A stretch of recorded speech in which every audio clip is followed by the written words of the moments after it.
I've been searching for years for a skilled in of your funny, witty guy that does research. Finally found the one. It looks like you have too. You're in the right place. Pedro's interview.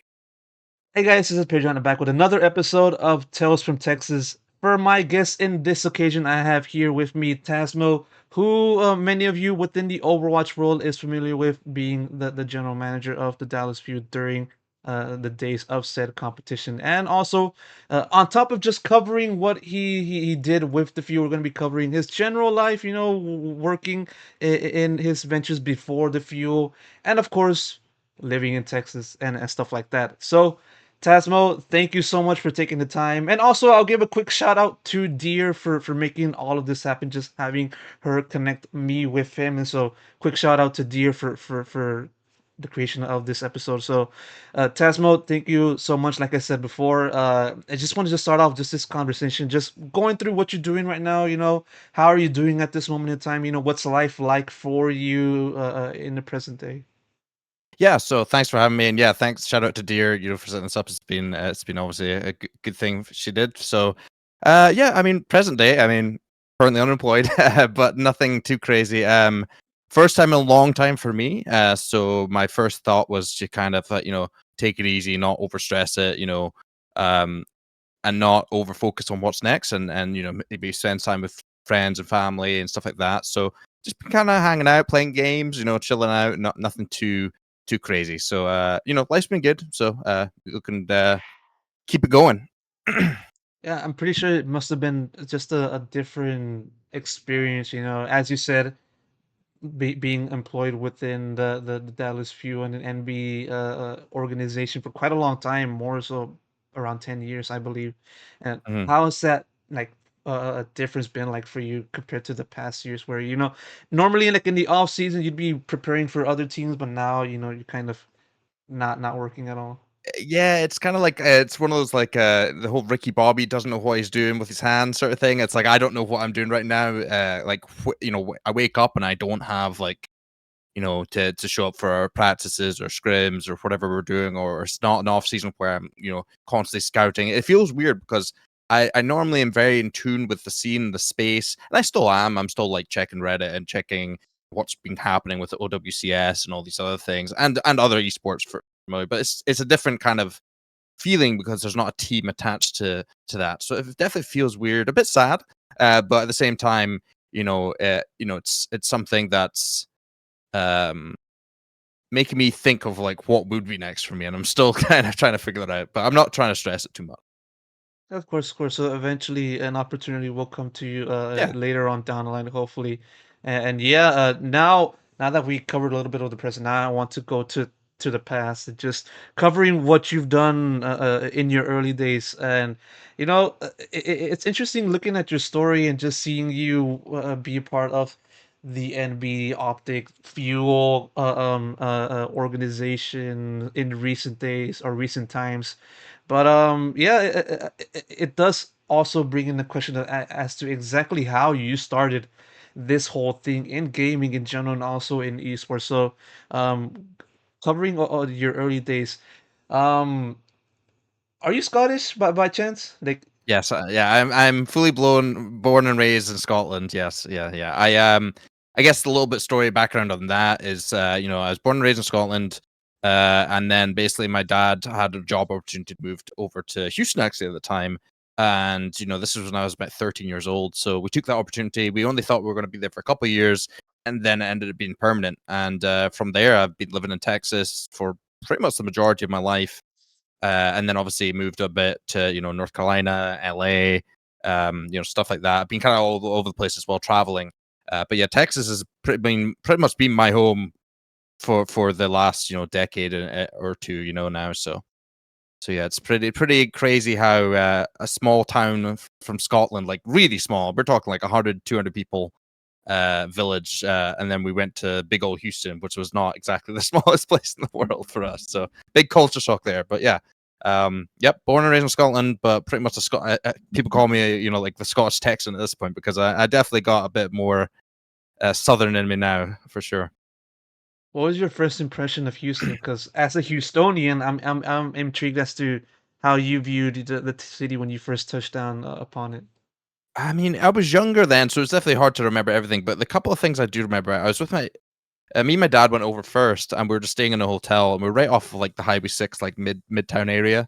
Um, and we were just in like a hotel, and the only thing next to us was like a Sam's Club, and we're like, "What the heck is a Sam's Club thing?" Because we've never seen it. It's just this massive, massive highways. Everything's bigger in Texas, and in Scotland, everything's tiny, right? So it's so much different there. And then it was funny because I've said this story a lot, but it's interesting. But our first burger, our first meal, like one of the things that was like available to us close by, was Jack in the Box. And it's Mm. funny how fuel then became our, Jack that was sponsored the fuel for, all the time since we've been there. And it's just funny, like, and the size of the burgers, like, I still remember the Ultimate Cheeseburger was like triple the size of what I've ever seen. So everything was bigger. People were really friendly. It was just a very massive culture shock, and the weather was a lot hotter for sure. Oh That's yeah. a definite change. Yeah, Not, yeah. not, didn't even try Whataburger. Like that's like a cardinal sin for anyone that comes into Texas. You know. Oh, I mean, back then it was just like we didn't know what to expect. But like Jack in the Box literally down the street from us, and we didn't really have much means of Mhm. transportation at the time. We didn't have cars, right, or anything else like that. But yeah, Waterburg is definitely up there for me as well, for sure. Still is definitely one of my favorites for sure. Oh, for sure, for sure. And then when did the gaming part started getting into the equation for you? You know, you started settling in Texas, and when did that kind of jump in for you? Yeah, so I've always been a gamer, but I've definitely been a bit of a nerd throughout my life. I was big into soccer and football, being from Scotland, right? Big soccer player. I played soccer for pretty much my whole life. I got into music here and there, but gaming was always something I'd love to do on the side. My dad would make sure I'd get good grades and stuff, and then I'd get the new game that I wanted.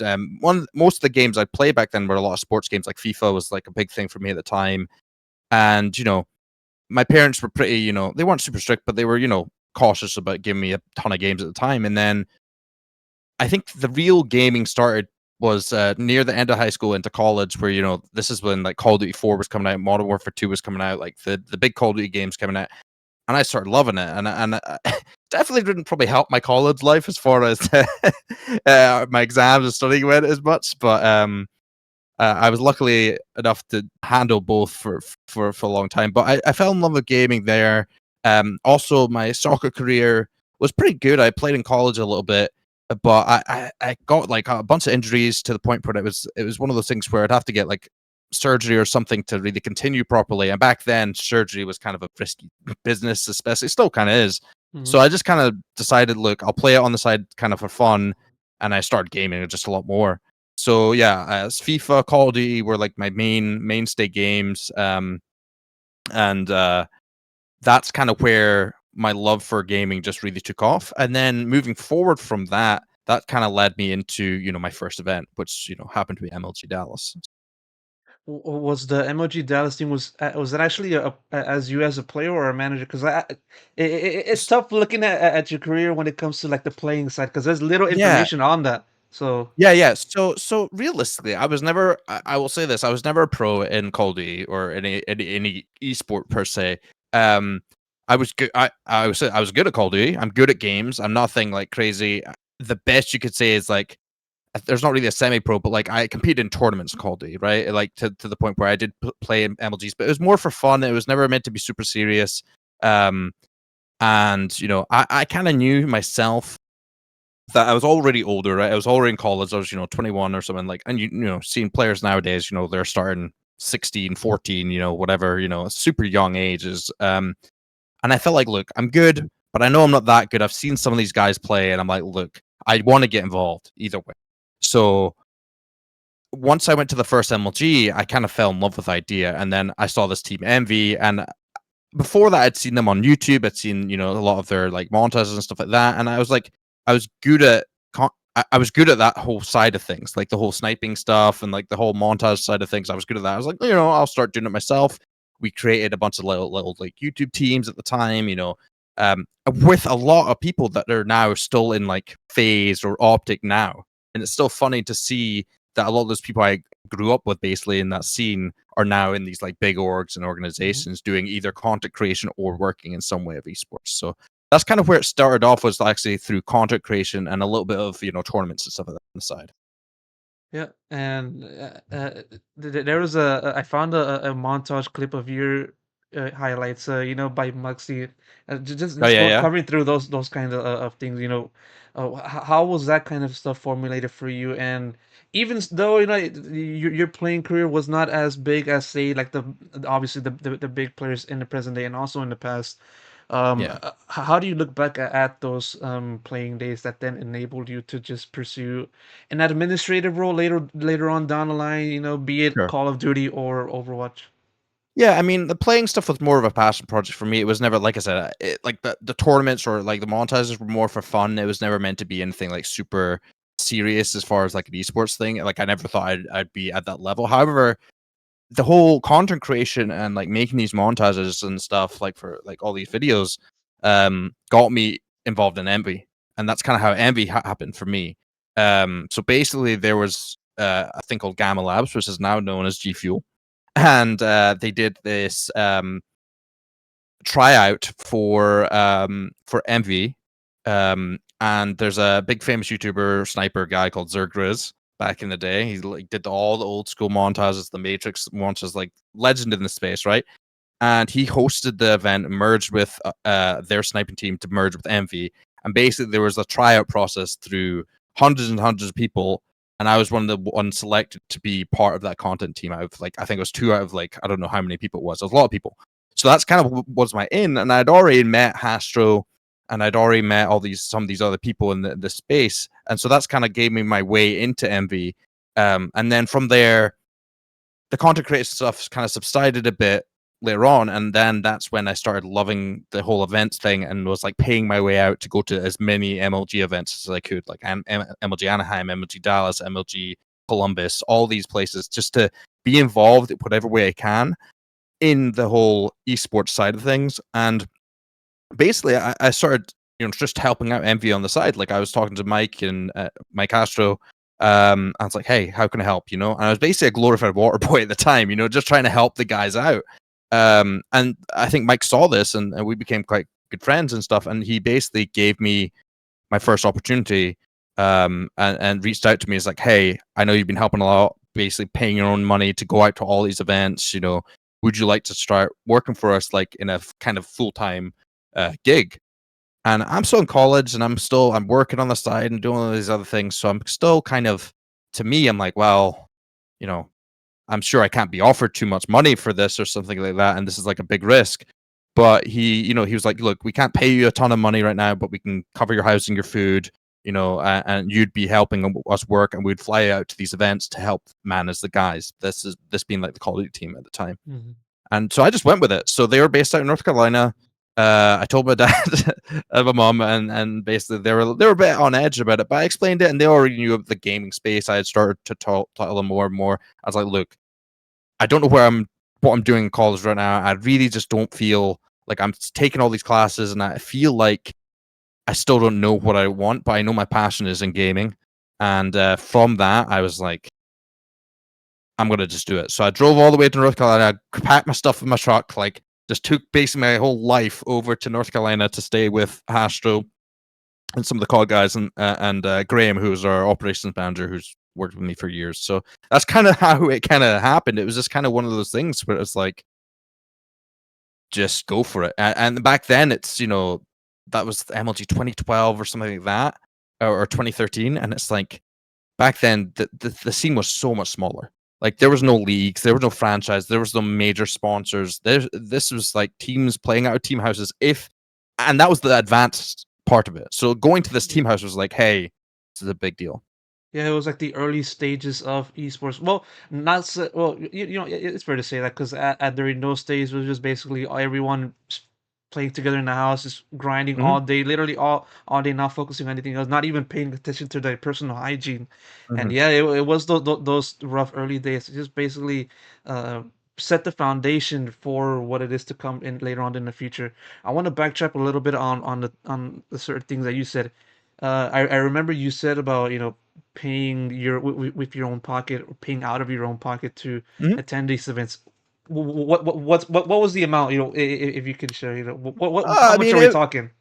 I mean, I was basically buying my own tickets to go to these. It depends where I'd be going. If I was going to MLG Anaheim, I'm paying for the plane flight. I'm paying for my hotel room. I'm paying for and then ticket to go to the event, right? So you're talking maybe what 300 for a plane flight, split a hotel with someone, maybe it's another 300, and then maybe the tickets $200 or something. So close to $1,000 to go to one of these events. And this was all my choice because I was like, look, I'm not necessarily working for these guys, but I want to. And I think that's a big thing I tell people even today to try and get into the space. You can't expect it just to be handed to you. You gotta like work your way up, and this was just something that I was passionate about, and I didn't expect it to grow to what it was like with me personally. But I did see a future in esports itself because I saw how cool it was seeing, back in the MLG days, you'd see, StarCraft on one side, you'd see Halo on another, you'd have Call of Duty on another, and it was just, and then back then even League of Legends was a part of those MLG circuits as well. So it was really cool seeing these game after year after year, these games continue to grow, and the fans just were electric. So Do you have like any favorites content creator slash player that you had at the time, during those early days of like yeah. COD and stuff? Yeah. I was a big fan of, Hutch and C9ers, those guys, like a lot of the Machinima guys back in the day, Mr. Sark, all that stuff. Those were definitely up there. Obviously Zergriz was a big one, from the sniping side of things back then. But yeah, Hutch is a good friend of mine now. Like we've gamed off and on throughout the years. Like I've known him, obviously some of the Optic guys, Hex and Diesel, a lot of these guys as well.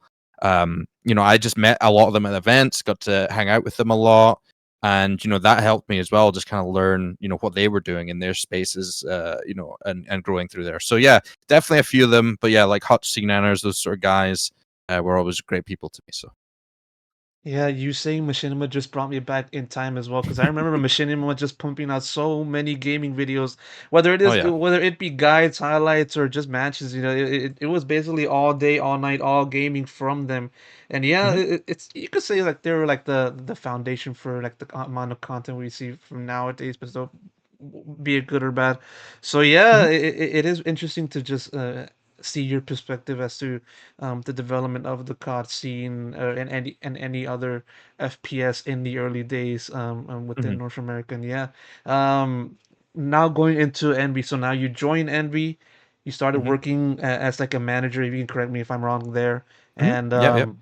when did this mental shift start from just you saying, okay, we'll just see how this goes, to now saying, okay, now I want to pursue this full time. Screw everything else. Screw school. Screw everything else. Let's just get into all in on esports. Honestly, I mean, once I had taken that leap to drive and make it to North Carolina, I basically left everything behind, right? It was, I'm not gonna restart college in North Carolina. I can't really. I mean, it could have, but like, it was basically, I'm gonna go all out on this because I really truly believe this is where I want to go. And I had a lot of faith in Hastro and what he was building, and like we had grown really close, and he was explaining to me all the plans and how he had grown up. I mean, he is one of those original OG people in the space. Like he has been from like the beginning of esports, right? Whereas I'm like near the beginning, but not as old timer as he is. But yeah, I think once I was just given even like my first paycheck of making it, even though it wasn't a lot of money, it's like those first paychecks were like, wow, I'm getting paid to do something that I'm loving in the space, right? And I think that's what really pushed it to me where I was like, I'm going to keep growing with this company and this team. And yeah, then we started, really working with the Call of Duty teams to where I was, really personally getting to know the guys and working with them. And I have a lot of still a lot of great friends in the COD industry. I still keep in touch with them. I've gone to I plan to try and go to a Call of Duty event this year. I'd just like to go see some old friends and people in the industry. Some of those old players are still playing right now, so it's still cool to see. Now, what do you view as like your favorite moments in your days of COD? Whether it is just looking at the highlights of Envy during those days, or maybe your own personal highlights, but just by just focusing on moments that happen, outside of just the competitive side Sure. of those events. What do you view as like your personal highlights during those days? Yeah, for the Call of Duty stuff, I think some of the cooler things that I was a part of, or just like remembering. I always loved the content they even did with like the Triton gameplays, where you'd have like Stainville POVs on like Black Ops 1, capture the flag on Summit or something. It's like crazy old school. And that's kind of what got me really interested in like the whole esports thing as well, as watching these like esports gameplays like Envy versus Fear and MW2. Like those videos are still gold to watch back. And then moving forward, I think, going to the X Games, which do I believe that we should have been involved in the X Games? Probably not, but we were anyways. Like at the end of the day, like esports is not extreme sports, but we were anyways. And a lot of people were really cool and welcoming. And, it is what it is, but we ran with it. But that was just a cool thing, X Games Austin. And I was a part of that with our team. We didn't do crazy good that year. And then, of course, for Call of Duty, like winning our first event, like as me as a manager, I think it was like stage 2. And then going to them win the World Championship that year for Black Ops 3. And, starting off, we weren't winning. We weren't like when I started managing. And then it started to grow more as like I was more involved in talking with the team and working with them to acquire new players and stuff. And this started to get a bit more serious to where Call of Duty is definitely more player focused. And I still think it is like player ran in a sense, whereas compared to like something like Overwatch and stuff like that.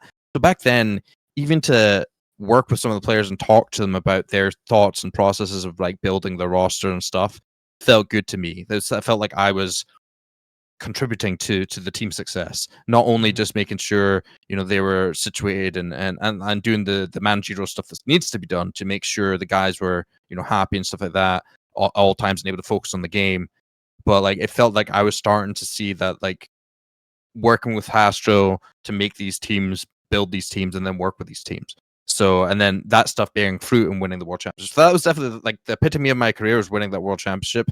And then even like in the Infinite Warfare campaign where we almost went back to back and unfortunately losing to Optic in their first championship, but having some hell of a games. I still remember probably the craziest comeback on Uplink against E United. That was still to this day like one of the craziest Call of Duty games I've ever seen or been a part of.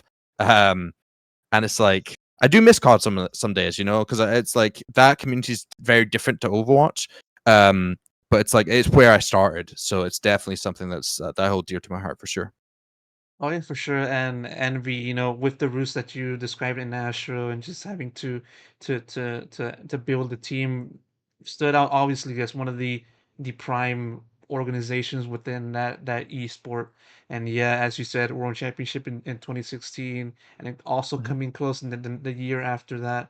And yeah, Mhm. it's a trajectory that just is amongst the greatest in that esport, and also compare that to the other orgs that are trying to do the same and have done the same in terms of accolades Mhm. to that NB team. And yeah, with you contributing to the team on your end, what do you think made the NB squad different compared to the other orgs, with you alongside them during that period in which you guys were at the top during like the early to mid to late 2010s?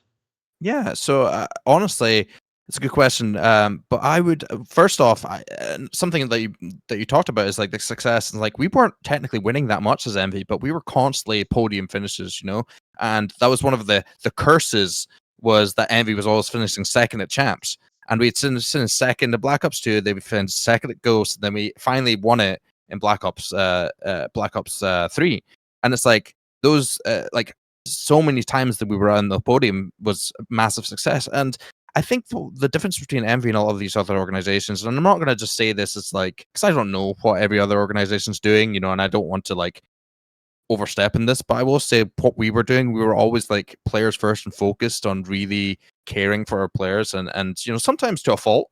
Sometimes it would lead to maybe not making a roster decision. That led through in the fuel and some other stuff we'll talk about later. But I think a lot of it came from Hastro and like his his kind persona, and him coming from an actual Call of Duty pro background. He knows how these COD guys tick and stuff like that, and how they work. And it's like we treat all these guys as humans. We always work with them, and I think I'd like to think that any player under my organization that I've worked with can know that I've always done my best and worked really hard to make sure that players are happy. And I really don't, even players that fans may think that we left in bad blood or blah blah blah blah blah. It's like I don't think anybody would talk actually bad about the organization from a like a care standpoint, want to support them. So I think that's the big thing that our organization was always really good at. Just always caring for our employees, working really hard, and doing the best for the team. Yeah, and you've been someone that has been very well regarded as someone that has been caring for the players, whatever team you have been a part of over the years. Where does that care come from you in particular? Guess my upbringing. I don't know. I'm an only child, so it's a little different. So I don't know. Normally, you'd think that'd be like a selfish, blah blah blah. But I don't know. I think it's my upbringing. Both my mom and my dad are both very caring. My dad's a bit more gung ho, but he's very organized. Like his job and his work, he works really hard at, and he manages a lot of people and works with a lot of people from different spots in the world, and that's kind of what I've done. And I think it's just be nice to people and work with them. And you can't be too nice. You can't be like overly because I've done it before. I think in my earlier days, I would be a bit less confrontational, but at the same time, moving forward, the more experience I had, if I had noticed something, I would make sure I assessed it and worked with the player to try and make it better. So I don't necessarily. I think it's just I've always been pretty kind-hearted in nature, naturally. So I guess special thanks to my upbringing there. I guess they always told me to respect everybody and work hard. So Of course, shout out to TazMo's parents. Always yeah. good to have them build such a good person. So when it then came time to now focusing on Overwatch, and it's been Mhm, documented also, many times when it comes to looking at your career and just your mhm. trajectory with the Dallas Fuel. Um, Still, I beg to ask as well for this occasion. So, when did that shift then happen for you to just go from Call of Duty to then Overwatch? Uh, yeah. Yeah, yeah, yeah. No, I mean it's a question I've been asked a few times now, but it's different. It's weird because it was kind of like it wasn't necessarily a quick shift. Because basically what happened, Overwatch came out and everybody's like, "Wow, this looks great." Hastro was already on board. I was on board with like this game looks great. It has a really good potential. We want to be involved, and Envy as a team wanted to be involved before almost anybody else. Like we were one of the first investors into the league, or sorry, the league, not into the game. We signed the original Envy roster, and the only other teams that were really kind of jumping in on that was like Cloud9, Fnatic, and a couple other teams.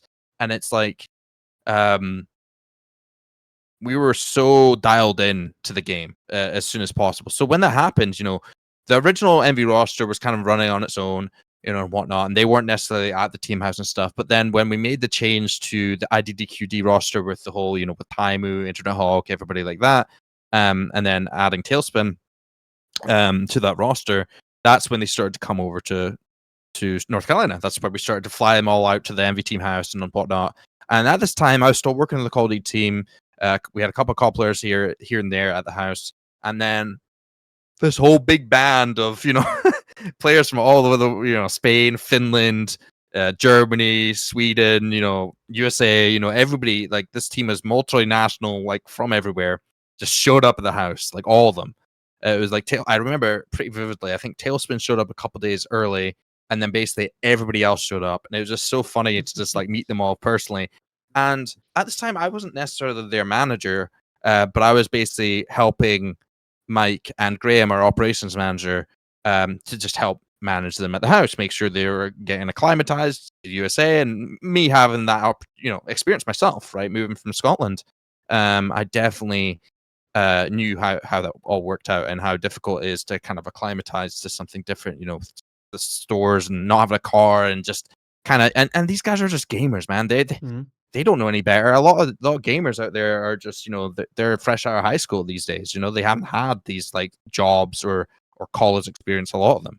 So when that had happened, Envy started doing great on Overwatch, and I was helping here and there. They went to Gamescom. They ended up losing in the semis to Rogue, and then when they came back, they were super focused and not let happen again.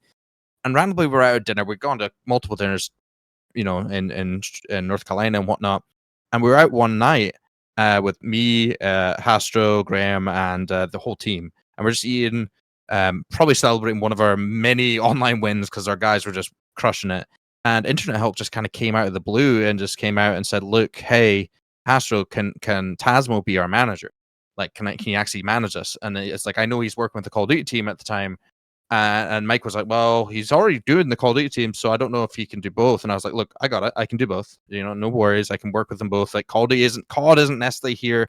And they weren't that difficult to work with at the time. There wasn't like anything major besides the events. Like at the events, it's a bigger deal. I need to be there to help them out, book all their stuff. But like during the season, it's a lot more free flowing. It's not as structured as Overwatch was, because I think Overwatch definitely was more advanced in just how it was played at the time. Like Call of Duty has evolved a lot more. Now you see coaches, managers, every team has analysts. But before the COD League, there's rarely many managers that would do a lot of things that I was doing for them. Really. There's a few of them, but there was definitely a few, but it wasn't the same. So basically, yeah, it was honestly, Internet Hulk was the guy who just came out of the blue and said, I want him to be our manager. And so ever since then, I just kind of ran with it, and I became the manager of both Call of Duty and Overwatch, which was interesting because, thankfully most of the events didn't line up at the same time, but that's when I started going to like Korea and all these other things. And there was an MLG Vegas where both teams were playing, so I was running back and forth to the stages. Call of Duty, unfortunately, got knocked out early, which honestly, thankfully, because then it wouldn't be that crazy. And then, and then Overwatch won that whole event. So basically, that was all right before Overwatch League. So, and then came the decision, I guess, where it was like, okay, the Overwatch League's coming, and you got to try and make this is like a whole different thing going on. So. Then I guess the transition was seamless because, of course, I feel you put in some of the elements from the Call of Duty, from your Call of Duty experience to the Overwatch experience, just trying to accommodate everyone together, stuff like that, taking from there to here. Yeah, I mean, it was pretty seamless. I think the difference was like definitely very different multicultural teams versus Call of Duty's primarily Americans for the most part, at least on our team. And then Call of Duty was also like sometimes they'd come in and do boot camps and stuff like that, and be at the team house. But a lot of times they would still be working, playing from their own apartments or homes or whatnot at the time. But Overwatch, they were all there all the time, every day, every morning. We're making sure they're getting fed, make sure they're all running, helping them with their scrims, booking their stuff for them, finding scrims, all that stuff, and like booking all the travel, making sure that's all. So it's similar, but I think Overwatch has kind of made it a bit more advanced in what was going on, and there's a lot more to think about. There's more players. There was the 6 players instead of 4, and then obviously we added in a coach later on, which is a new thing. And then once all that stuff kind of changed, where I was having to jump to Overwatch League, I'd know that Call of Duty would be in good hands because Marcus Alumnite, who was a former Halo Pro, managed the Halo team at the time as well, basically took over that role for me. And like me and him were roommates at the time. We worked together. He basically had the whole apartment to himself because I was always in Korea. But we always joke about that as like the ghost roommate that I was sometimes. But yeah, so that was like a seamless thing for him as well to take over, and I knew he'd do a great job with the Call of Duty team when I left to go do the Overwatch League.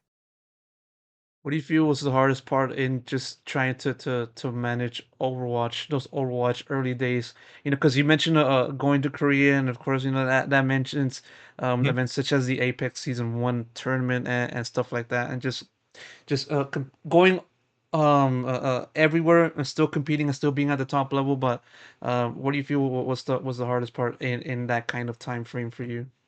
Yeah, I mean the travel was definitely pretty rigorous for the whole team, and I think it's a little different because it is a bunch of just misfits, kind of, especially with our team, all over the place. And I think that was different from your typical American guy can kind of handle himself a bit more, but these guys were pretty much babies, and that's where the whole like TazMo came from. Like that whole nickname generally came from Mickey, who called me that when I first get to meet him after a while, and he was like, "Oh, you're basically like our mother." I was like, "Yeah, pretty much. I have to like baby you guys all the time with everything." And then when we travel to these places like Korea, none of us, even me, I'd never been to Korea, so we had to really figure that out. And then we also had like the tailspin thing where he then didn't come for the rest of the second half of that tournament, and then we just pick up Mickey out of the blue from Thailand, and it's like this guy barely knows a lick of English, and it's just like. So it was a lot of just stressful things, and especially being at the top like that, we were always, we had a lot of fans, we had a lot of expectations. So winning there in Apex was like a huge deal to us, and that's something that like that journey itself was such a like we were good, but people didn't know if we were able to beat all these like Korean teams at the time, and to win the way we did and beating our rivals Rogue in the semis, it was just fantastic, and like that whole event itself, and like that's something that I never would have dreamed of. The fact that I got to travel around the world in a sense, and being in Korea for that many times, like I've loved it there, and like it's almost my second home at this point. So Yeah, it really did feel like winning that tournament in particular, Apex Season 1, sort of just put the nail, or more like put a mark onto the position of Envy within the early Mhm. days of the Overwatch Yeah. or competitive Overwatch. One might say, I feel like a moment in which that could see you guys as like one of the first great teams of those days. Now as we sit here, we just and I hear you talk about those early days, and now that you've had like so many years later on down the line with experience in the field and stuff like that, do you see that kind of era as like with Envy being the first great team of competitive Overwatch? Absolutely. I mean, there's some great teams. I think Rogue obviously had their ups and downs there. And then you start to see these Korean teams like Lunatic High and Kongdoos and stuff come in. But I think our longevity at the top was nuts. I mean, we had one of the highest, longest um, online game win streaks. I think it was. It was like crazy. It was like rivaling NIP. So it's like something nuts like that. It wasn't lands, of course, but it's still a very impressive thing. Something that will probably never be done again in Overwatch, at least. So, and like the pure dominance that we had. The thing is, like when we started at Gamescom, wasn't managing them at the time. Just want to point it out. So that's maybe why they. No, I'm just kidding. But it's that I think it did leave the mark on like almost like a no, I wouldn't say dynasty, but it was definitely the early phases of Overwatch. We definitely owned it as like the best team pre Overwatch League because we'd won an Apex season and we won MLG Vegas back to back. Then we had we had I think we were third, fourth in E League if I remember right, and like we're always at the top, winning all the time. And it like yes, there were some other teams, and like yes, there were some great teams in Korea. But I would say that we were definitely pre Overwatch League. You would argue that we were the best team overall to grace the game. But like yeah, like once Overwatch happened, it was a whole new ball game for sure. In what in what way made Overwatch such a different chance? Because you talked about how uh, uh, uh, representation and just the introduction to Overwatch kind of made you guys and yourself and also at Envy just getting to the game literally at the jump. And Mhm. so, what do you feel was it that made Overwatch later on down the line a challenge for just trying to stay on top of the game for the team from season 1 Apex to now up until the start of the Overwatch League? Yeah, I mean, for me, Call of Duty will always be hold some dear in my heart. Like I've always loved the game. I still play it here and there now. I still keep track of it. Like I watch our old players play. I've been keeping track of like the optic guys and all this stuff. I'm still watching the games. Like I watched some games that literally yesterday. Um, so I'm always staying close with that stuff. But Overwatch was different because it was just like a whole new community, whole new environment, a whole new like brand of players is coming in, and it's just a different scene. It's very different. Call of Duty, I've always said, is like almost like the WWE. It's so much drama, lots of things going on. Like it's great to watch, and it's exciting. And Overwatch, I don't know, it's just the community was always great. Fans were always really welcoming and nice, and I felt like I grew with those fans and with those players more than I did Call of Duty because I started from the pretty much the get go of Overwatch versus Call of Duty was more like the Hastro era of like when he grew up through that. So I think that's what made it really interesting to me, and that's kind of why I made that decision to move forward within the Overwatch League because knowing that I could be a part and be a general manager of a franchise team of one of the best teams in the world at the time was kind of something I couldn't pass up. And I did feel bad like leaving the COD guys because I generally did care a lot about them and stuff, and I was still in talks with like the new manager and stuff like that, Marcus, with the team building and stuff. And I gave him my 2 cents of what I thought about things. But honestly, I wouldn't look back moving forward because the Overwatch League was such an interesting thing to jump into. So I think like I said, it's like the community and the difference of like the games and stuff like just really drew me in, and I've loved it ever since. Yeah, and I believe that accepting a general manager job as to one of the teams in the inaugural Overwatch League season, I think that's an Mhm. opportunity that I don't think anybody else would have just passed up and just go for another thing, or what do you think about that? Yeah, no, I was gonna say something as well, and it's interesting because it's like when those things happen, like this was like a big difference, a big change. I mean, the buy-ins for these spots was, I think it was like 25 million or something crazy at the time, and it went up obviously in the season two. Hmm. But it's like I was basically in charge of $25 million franchise. I was the one involved. Like I wasn't technically the only person. Obviously, Mike was still above me, and now all these other people. But you're having major investors coming in, massive sponsors, and you're representing a full-on city, which is Dallas, right? And it was definitely I was very intrigued by it and really wanted to do it. But also, like Hastro was like, "Are you sure you're good to Yeah, do this? Because this is a whole different thing. This is like yeah, this is the big leagues essentially." And it's like a lot of teams even they brought in general managers from other different games or different backgrounds. Some of these general managers didn't have esports experience. They were just good in traditional sports and all these yeah. other things. You're having like basically these big leagues, and I never thought to myself like I was decently in a pretty high place in knowing everybody in Overwatch and even Call of Duty and stuff. I felt like I was on that equal, and then it was like a little fish in a big pond because it definitely changed a lot for me. So it was definitely a big jump for me. But I told him I was prepared, I was ready for it. Like, and obviously our team was very much supportive of that too. They obviously didn't want to change anything, and I think that was the right decision, obviously. But yeah, it was a massive jump for me. So I'm glad I did it. But yeah, for sure. Special thanks to Hastro for believing in me and working with me on that stuff. So because he could have easily picked up someone technically with more experience, maybe more of a pedigree, all these other things. So I'm still learning. Every single day I was still learning and improving my craft. So A two-parter for this next one. Well, first off, when you said yes to the offer to when from Astro about you being the GM for the fuel, Mhm. although you said yes on the outside, do you say yes on the inside? Absolutely. I mean, yeah, I was 100% yes on the inside as well. I mean, I was super confident I could do it, and it felt right because I still remember, our investment group was it still is like the Ken Hirsch like was the biggest investment in the fuel, and I still remember going and with Mike to visit them in Dallas up in this like fancy, amazing offices they had, and it's like this the ridiculous like something I'd never seen before, but it's like these are ridiculous offices and super nice. I was like, look, this is where I need to be. This is the sort of thing, and these guys are treating me like a GM is, and I was giving them my ideas, and they seem to like understand it. And I was like, look, I'm happy where I am, and I got to give myself more credit because, like, I have worked really hard throughout, and this is like 6 years in, at this point. So I was like, you know what, I deserve this. I can work on this, and I wasn't going to look back. Yeah, and you certainly didn't. And also on top of that, from someone that was not really well versed in Overwatch, competitive Overwatch, especially during the Mhm, days of the Overwatch League. As a matter of fact, it was because of the Overwatch League that kind of started paying attention to it because mhm. they made it a point to just like resemble that to the traditional sports model of just franchise leagues and just having to stuff like that.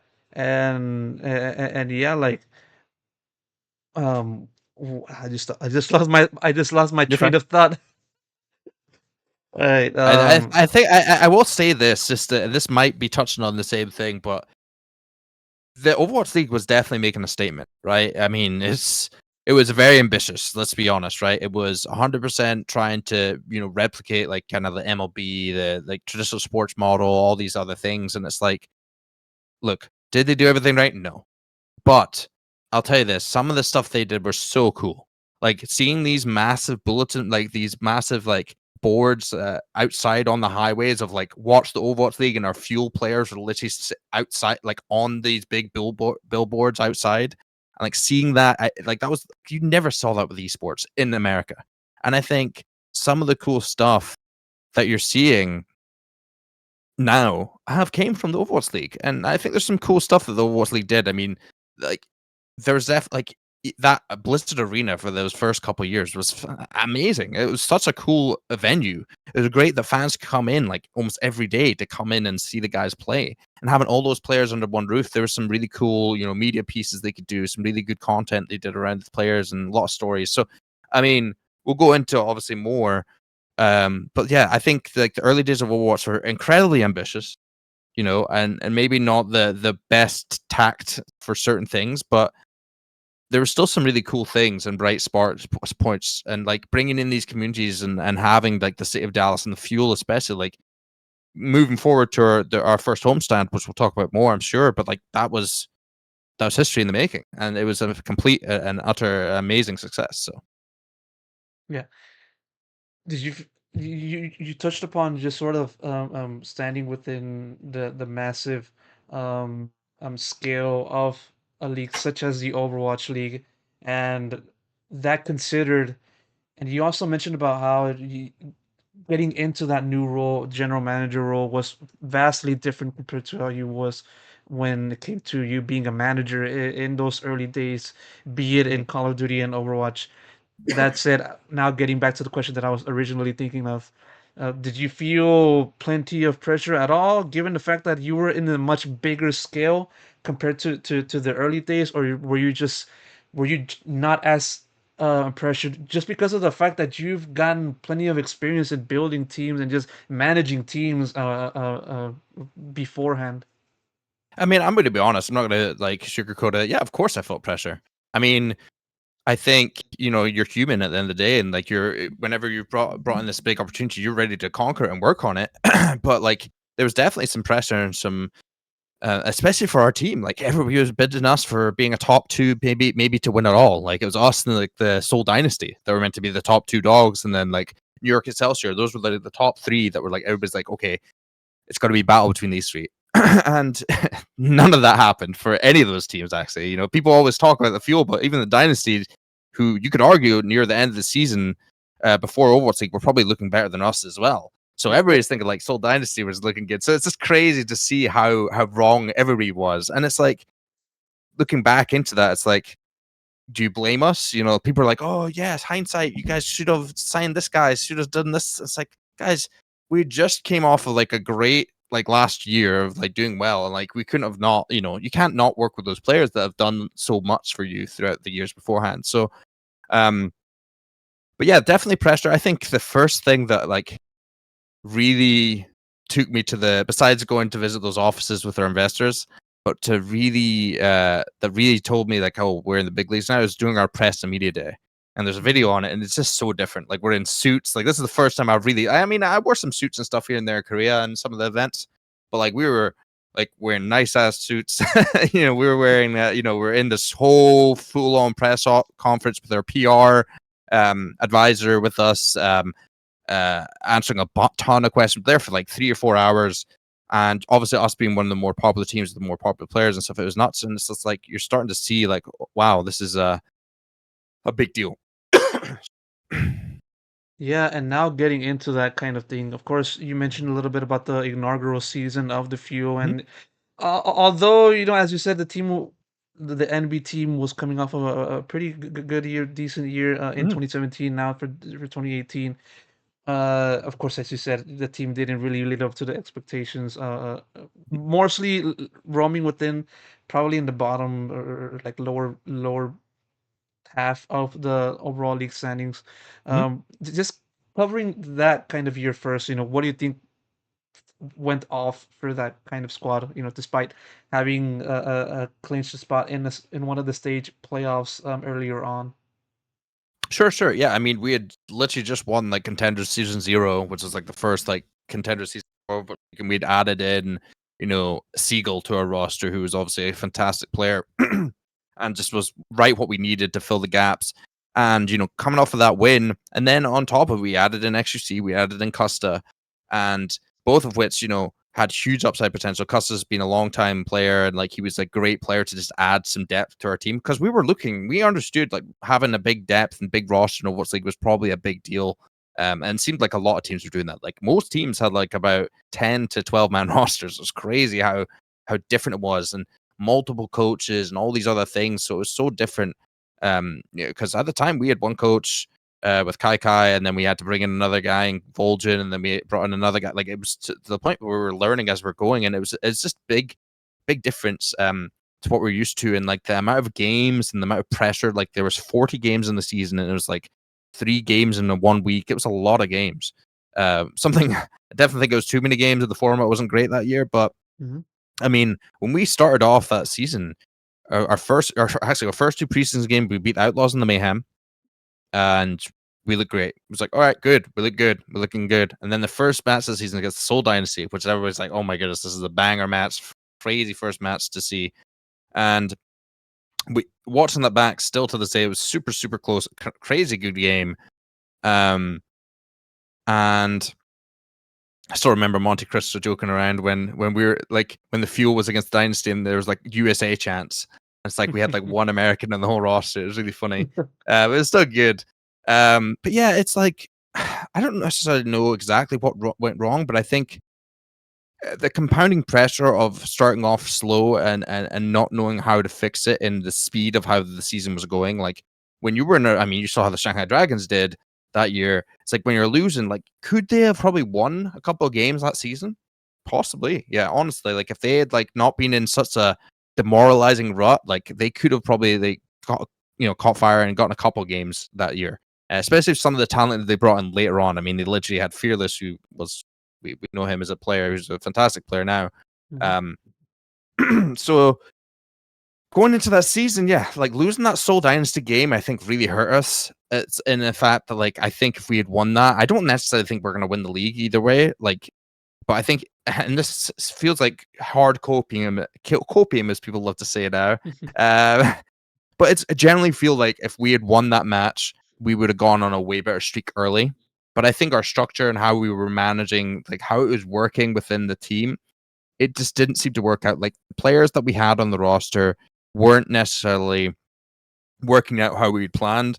And it wasn't even to point out anybody individually. It just seemed like the guys were working hard. Like, we were in practice like every day, 8 hours a day. It's just, when you're losing, it's just tough. Like, you start to second guess things. You start to blame other players. You start to look at all these other differences. So we try to make changes throughout the year to try and get better. And it was like getting there. And obviously near the end of that season, adding in Aero, we actually had a quite good end to the season. We actually, finished at, I think, 6-4 in our last stage, making it to the semifinals, barely losing to New York in that last playoff match. Which, if we had won that, we then would have played LA Valiant, who was the team we beat in their. They would have had the perfect stage. So it's like, we could have won that whole stage, and that would have been a great success to end off on a win of a stage win. But like I said, it was just, I felt like it was too far gone, and we were just, some of the players just weren't able to keep up with the ever changing Overwatch League. And I think everything advanced, coaches advanced, players advanced, everything was just elevated, and we were trying to elevate ourselves too. And I think we did a good job, and I generally tried to make these changes. And like, people mentioned, like, someone like, why'd you bring an XQC? I would still, to this day, not think that was a bad decision. Moving, like, obviously we didn't expect him to get banned from the league and have all these other issues. But when Felix played, and when he was playing the damn game, he looked damn good. Like, he was really good. Like, he went up against some of the best tanks in the world, and Fisher from the Gladiators. Like, that guy's a legendary tank, and like, he was doing what we wanted him to do with the team. So it's like, at the end of the day, dude, the guy was a streamer. Look at him now. Can you blame him? No. So, and working with him, he's a really good guy, man. He was a nice guy. He was a hell of a buffoon when it came to his apartment and everything else, and me trying to make sure he wouldn't, like, just blow the place up. The guy was crazy, but he was a good dude. And like, yeah, looking back on it all, it was a tough season, and it was something to learn from. And I'm glad that we were able to, like, change it up and trying to build off of it, because we learned from our mistakes. We try and, bring things, move forward, So it was tough for sure, but